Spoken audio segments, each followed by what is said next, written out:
రాష్ట్రంలో జగన్ కుటుంబం నిందితులే కాని బాధితులు కాదన్నారు కూటమి నేతలు. వైఎస్ కుటుంబంతోనే ఫ్యాక్షన్ రాజకీయం మొదలైందన్నారు.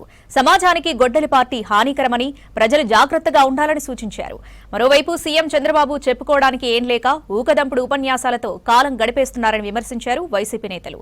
చంద్రబాబు మ్యానిపులేషన్ గురించి ప్రజలకు బాగా తెలుసని చెప్పారు.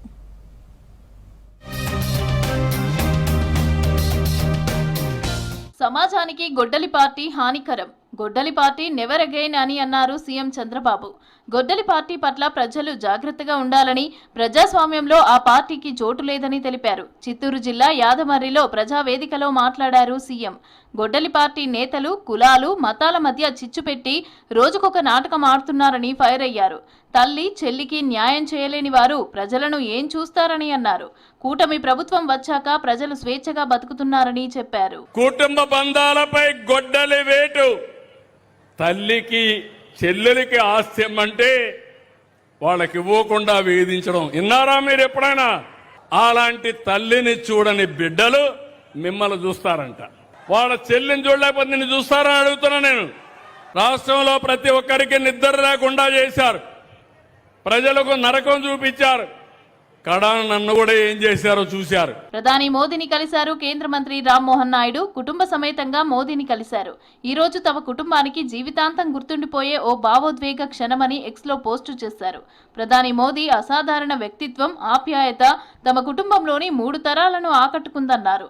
అమ్మ పేరిట ఒక మొక్క అనే మహత్తర ఆలోచనకు ప్రేరణగా తన తల్లి ప్రధానికి మొక్కను బహుకరించినట్టు తెలిపారు రామ్మోహన్ నాయుడు. సమాజంలో జగన్ కుటుంబం నిందితులే కాని బాధితులు ఎంతమాత్రం కాదన్నారు మంత్రి పయ్యావుల కేశవ్. నేరమయ్య రాజకీయాలు మొదలు పెట్టింది, కొనసాగిస్తున్నది జగన్ కుటుంబమేనని ఆరోపించారు. వైఎస్ కుటుంబంతోనే రాష్ట్రంలో ఫ్యాక్షన్ రాజకీయం మొదలైందన్నారు. గొడ్డలి పార్టీ వల్ల సమాజంలో తరాలు నష్టపోతున్నాయని, కాబట్టే సమాజానికి ఆ పార్టీ హానికరమని గట్టిగా చెప్తున్నామని అన్నారు పయ్యావుల. మీరు బాధితుడు కాదు, మీరు నిందితుడు. ఇది నేను చెప్తున్నది కాదు, మీ చెల్లెళ్ళు ఇద్దరూ చెప్పారు. మీ చెల్లెళ్ళు ఇద్దరూ చెప్పిన విషయం. నువ్వు బాధితుడా నిందితుడా కొంచెంసేపు మాకు తెలీదు. కుటుంబ వ్యవహారం అనుకుంటే కూడా తండ్రిని కోల్పోయినటువంటి సునీత, బాసటగా నిలిచినటువంటి మరో చెల్లెలు ఇద్దరూ చెప్పారు మీ గురించి. మీరెట్లా ఇవాళ బాధితుడు అవుతారు?